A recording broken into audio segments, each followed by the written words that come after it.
भारतवर्ष में एक प्रतापी और दानी राजा राज्य करता था। वो नित्य गरीबों और ब्राह्मणों की सहायता करता था। ये बात उसकी रानी को अच्छी नहीं लगती थी। वो ना ही गरीबों को दान देती, ना ही भगवान का पूजन करती थी और राजा को भी दान देने से मना किया करती थी। एक दिन राजा शिकार खेलने वन को गए हुए थे तो रानी महल में अकेली थी। उसी समय बृहस्पति देव साधु वेश में राजा के महल में भिक्षा के लिए गए और भिक्षा मांगी। रानी ने भिक्षा देने से इनकार किया और कहा, हे साधु महाराज, मैं तो दान पुण्य से तंग आ गई हूँ। मेरे पति सारा धन लुटाते रहते हैं। मेरी इच्छा है कि हमारा धन नष्ट हो जाए, फिर ना रहेगा बांस ना बजेगी बांसुरी। साधु ने कहा, देवी तुम तो बड़ी विचित्र हो। धन संतान तो सभी चाहते हैं, पुत्र और लक्ष्मी तो पापी के घर भी होने चाहिए। यदि तुम्हारे पास अधिक धन है तो भूखों को भोजन दो, प्यासों के लिए प्याऊ बनवाओ, मुसाफिरों के लिए धर्मशालाएं खुलवाओ, जो निर्धन अपनी कुंवारी कन्याओं का विवाह नहीं कर सकते उनका विवाह करा दो। ऐसे और कई काम हैं जिनके करने से तुम्हारा यश लोक परलोक में फैलेगा। परंतु रानी पर उपदेश का कोई प्रभाव ना पड़ा। वो बोली, महाराज आप मुझे कुछ ना समझाए, मैं ऐसा धन नहीं चाहती जो हर जगह बांटती फिरूं। साधु ने उत्तर दिया, यदि तुम्हारी ऐसी इच्छा है तो तथास्तु। तुम ऐसा करना कि बृहस्पतिवार को घर लीपकर पीली मिट्टी से अपना सिर धोकर स्नान करना, भट्टी चढ़ाकर कपड़े धोना। ऐसा करने से आपका सारा धन नष्ट हो जाएगा। इतना कहकर वो साधु महाराज वहां से चले गए। साधु के अनुसार कई बातों को पूरा करते हुए रानी को केवल 3 बृहस्पतिवार ही बीते थे कि उसकी समस्त धन संपत्ति नष्ट हो गई। भोजन के लिए राजा का परिवार तरसने लगा। तब एक दिन राजा ने रानी से बोला कि हे रानी, तुम यहीं रहो, मैं दूसरे देश को जाता हूँ, क्योंकि यहाँ पर सभी लोग मुझे जानते हैं, इसलिए मैं कोई छोटा कार्य नहीं कर सकता। ऐसा कहकर राजा परदेश चला गया। वहाँ वो जंगल से लकड़ी काटकर लाता और शहर में बेचता। इस तरह वो अपना जीवन व्यतीत करने लगा। इधर राजा के परदेश जाते ही रानी और दासी दुखी रहने लगी। एक बार जब रानी और दासी को 7 दिन तक बिना भोजन के रहना पड़ा तो रानी ने अपनी दासी से कहा, हे दासी, पास ही के नगर में मेरी बहन रहती है, वो बड़ी धनवान है, तो उसके पास जा और कुछ ले आ, ताकि थोड़ी बहुत गुजर बसर हो जाए। दासी रानी की बहन के पास गई। उस दिन गुरुवार था और रानी की बहन उस समय बृहस्पतिवार व्रत की कथा सुन रही थी। दासी ने रानी की बहन को अपनी रानी का संदेश दिया, लेकिन रानी की बड़ी बहन ने कोई उत्तर नहीं दिया। जब दासी को रानी की बहन से कोई उत्तर नहीं मिला तो वो बहुत दुखी हुई और उसे क्रोध भी आया। दासी ने वापस आकर रानी को सारी बात बता दी। ये सुनकर रानी ने अपने भाग्य को कोसा। उधर रानी की बहन ने सोचा कि मेरी बहन की दासी आई थी, परंतु मैं उससे नहीं बोली, इससे वह बहुत दुखी हुई होगी। कथा सुनकर और पूजन समाप्त करके वो अपनी बहन के घर आई और कहने लगी, हे बहन, मैं बृहस्पतिवार का व्रत कर रही थी। तुम्हारी दासी मेरे घर आई थी, परंतु जब तक कथा होती है तब तक ना तो उठते हैं और ना ही बोलते हैं, इसलिए मैं नहीं बोली। कहो दासी क्यों आई थी? रानी बोली, बहन तुमसे क्या छिपाऊं, हमारे घर में खाने तक को अनाज नहीं था। ऐसा कहते कहते रानी की आंखें भर आए। उसने दासी समेत पिछले 7 दिनों से भूखे रहने तक की बात अपनी बहन को विस्तार पूर्वक सुना दी। रानी की बहन बोली, देखो बहन, भगवान बृहस्पति देव सबकी मनोकामना को पूर्ण करते हैं। देखो, शायद तुम्हारे घर में अनाज रखा हो। पहले तो रानी को विश्वास नहीं हुआ, पर बहन के आग्रह करने पर उसने अपनी दासी को अंदर भेजा तो उसे सचमुच अनाज से भरा एक घड़ा मिल गया। ये देखकर दासी को बड़ी हैरानी हुई। दासी रानी से कहने लगी, हे रानी, जब हमको भोजन नहीं मिलता तो हम व्रत ही तो करते हैं, इसलिए क्यों ना इनसे व्रत और कथा की विधि पूछ ली जाए ताकि हम भी व्रत कर सकें। तब रानी ने अपनी बहन से बृहस्पतिवार व्रत के बारे में पूछा। उसकी बहन ने बताया, बृहस्पतिवार के व्रत में चने की दाल, गुड़ और मुनक्का से विष्णु भगवान का केले की जड़ में पूजन करें तथा दीपक जलाएं, व्रत कथा सुने और पीला भोजन ही करें। इससे बृहस्पति देव प्रसन्न होते हैं। व्रत और पूजन विधि बताकर रानी की बहन अपने घर को लौट गई। 7 दिन के बाद जब गुरुवार आया तो रानी और दासी ने व्रत रखा। अब व्रत करने के लिए चने की दाल और गुड़ कहाँ से आए? तब वो घुड़साल में जाकर चना और गुड़ लेकर आए। फिर उससे केले की जड़ तथा विष्णु भगवान का पूजन किया। अब पीला भोजन कहाँ से आए? इस बात को लेकर दोनों बहुत दुखी थे। चूंकि उन्होंने व्रत रखा था, इसलिए बृहस्पति देव उनसे प्रसन्न थे। इसलिए वे एक साधारण व्यक्ति का रूप धारण कर 2 थालों में सुंदर पीला भोजन दासी को दे गए। भोजन पाकर दासी प्रसन्न हुई और फिर रानी के साथ मिलकर भोजन ग्रहण किया। उसके बाद वे सभी गुरुवार को व्रत और पूजन करने लगी। बृहस्पति भगवान की कृपा से उनके पास फिर से धन संपत्ति आ गई, परंतु रानी फिर से पहले की तरह आलस्य करने लगी। तब दासी बोली, देखो रानी, तुम पहले भी इस प्रकार आलस्य करती थी, तुम्हें धन रखने में कष्ट होता था, इस कारण सभी धन नष्ट हो गया, और अब जब भगवान बृहस्पति की कृपा से धन मिला है तो तुम्हें फिर से आलस्य होता है। रानी को समझाते हुए दासी कहती है कि बड़ी मुसीबतों के बाद हमने ये धन पाया है, इसलिए हमें दान पुण्य करना चाहिए, भूखे मनुष्यों को भोजन कराना चाहिए और धन को शुभ कार्यों में खर्च करना चाहिए, जिससे तुम्हारे कुल का यश बढ़ेगा, स्वर्ग की प्राप्ति होगी और पितृ प्रसन्न होंगे। दासी की बात मानकर रानी अपना धन शुभ कार्यों में खर्च करने लगी, जिससे पूरे नगर में उसका यश फैलने लगा। एक दिन रानी और दासी आपस में विचार करने लगी कि न जाने राजा किस दशा में होंगे, उनकी कोई खोज खबर भी नहीं है। तो उन्होंने श्रद्धापूर्वक बृहस्पति भगवान से प्रार्थना की कि राजा जहाँ कहीं भी हो शीघ्र वापस आ जाए। उधर राजा परदेश में बहुत दुखी रहने लगा। वो प्रतिदिन जंगल से लकड़ी बीनकर लाता और उसे शहर में बेचकर अपने दुखी जीवन को बड़ी कठिनता से व्यतीत करता। एक दिन दुखी हो अपनी पुरानी बातों को याद करके वो रोने लगा और उदास हो गया। उसी समय राजा के पास बृहस्पति देव साधु के वेश में आकर बोले, हे लकड़हारे, तुम इस सुनसान जंगल में किस चिंता में बैठे हो, मुझे बतलाओ।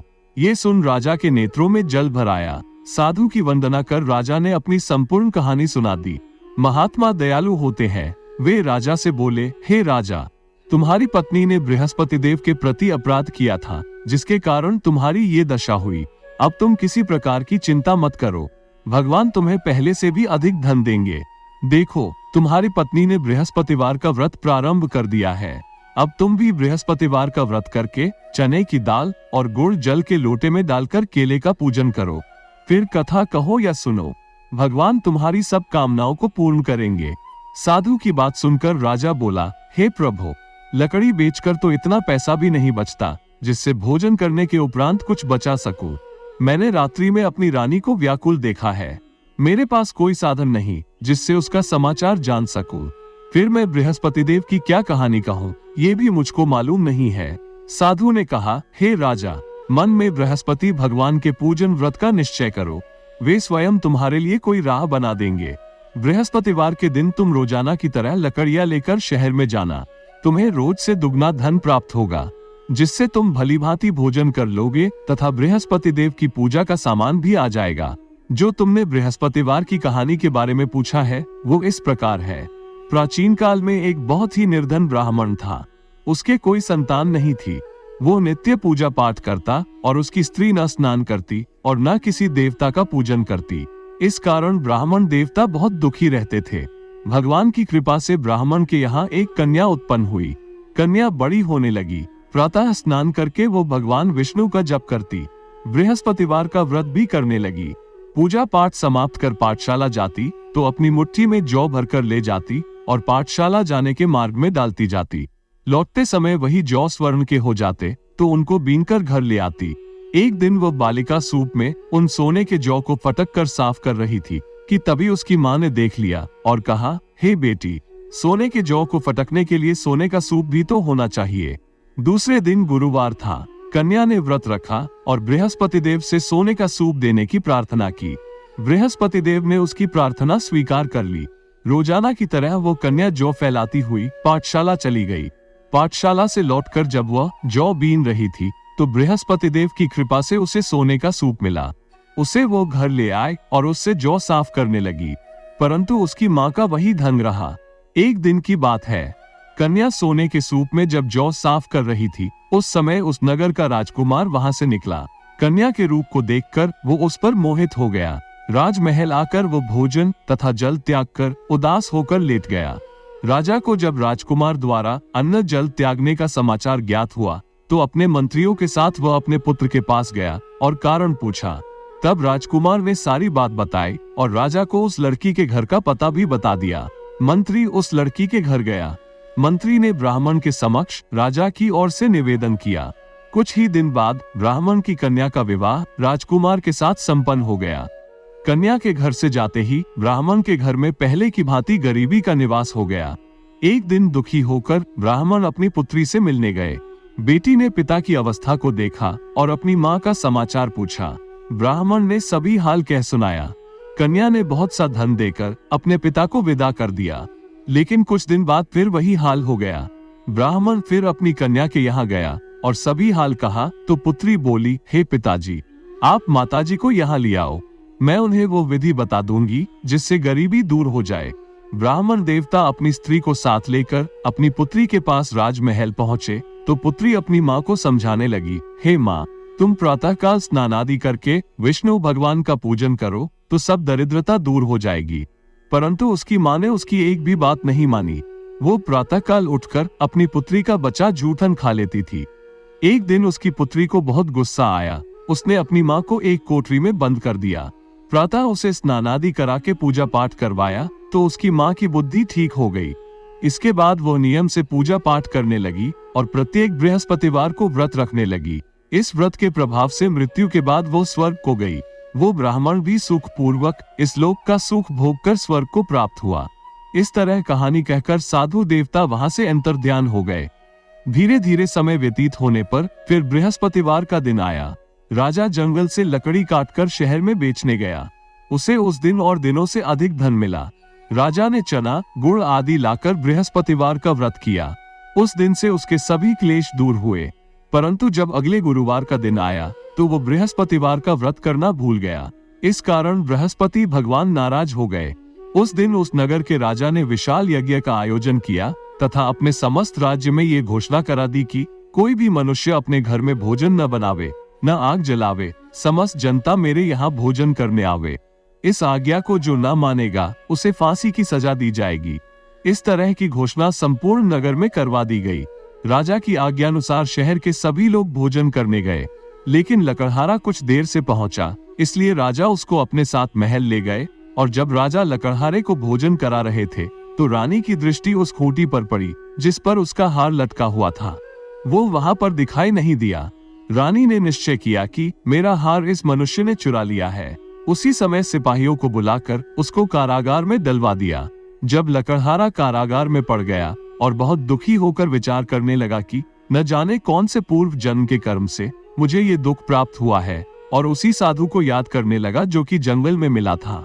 उसी समय तत्काल बृहस्पति देव साधु के रूप में प्रकट हुए और उसकी दशा को देखकर कहने लगे, अरे मूर्ख, तूने बृहस्पति देव की कथा नहीं करी, इस कारण तुझे दुख प्राप्त हुआ है।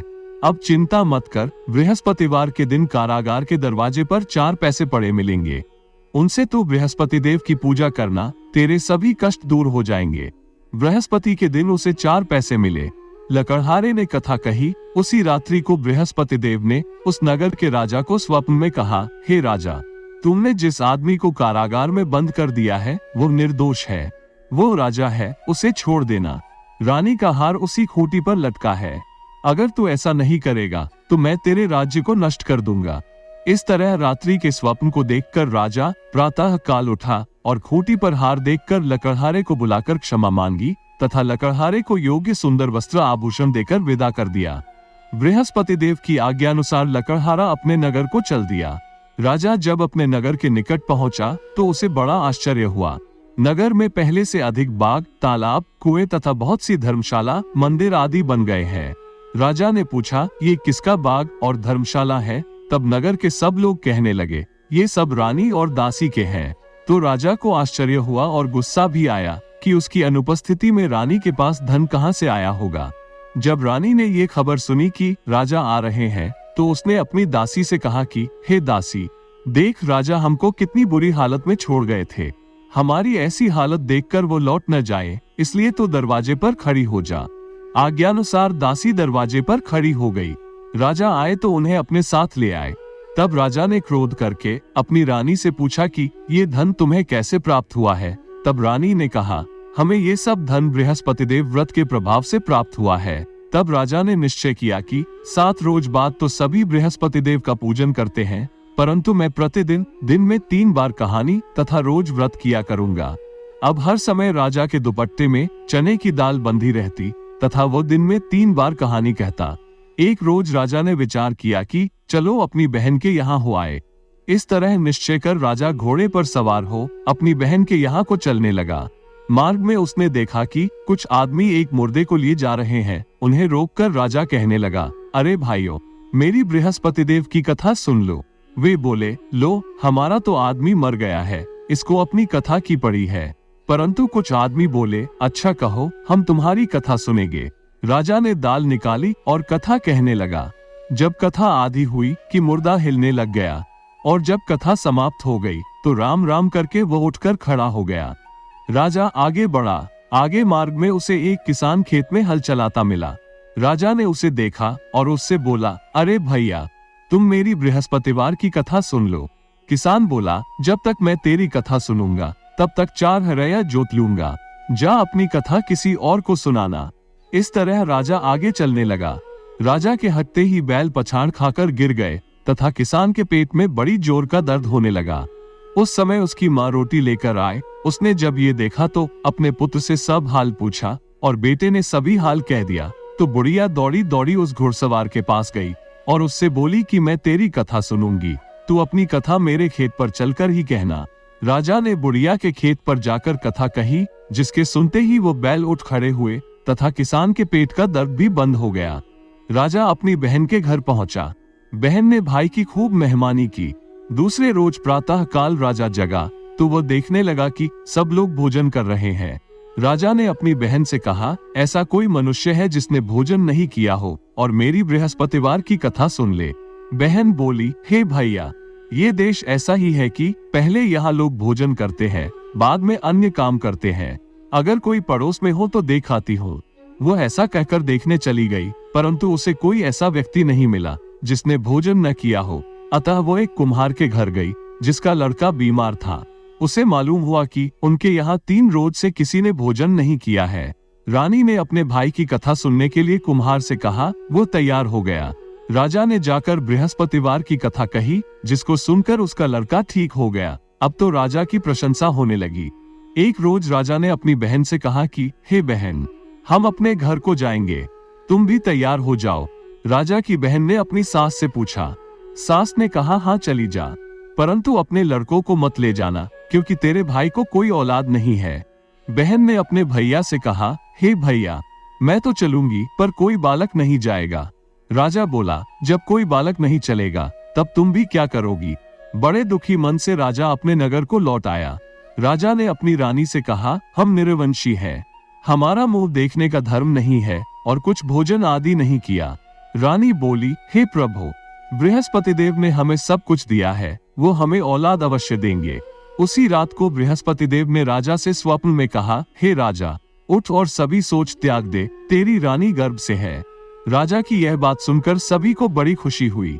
9वें महीने में रानी के गर्भ से एक सुंदर पुत्र पैदा हुआ। तब राजा बोला, हे रानी, स्त्री बिना भोजन के रह सकती है पर बिना कहे नहीं रह सकती।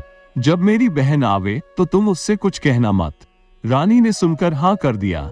जब राजा की बहन ने ये शुभ समाचार सुना तो वह बहुत खुश हुई तथा बधाई लेकर अपने भाई के यहाँ आई। तब रानी ने उसे आने का उलाहना दिया।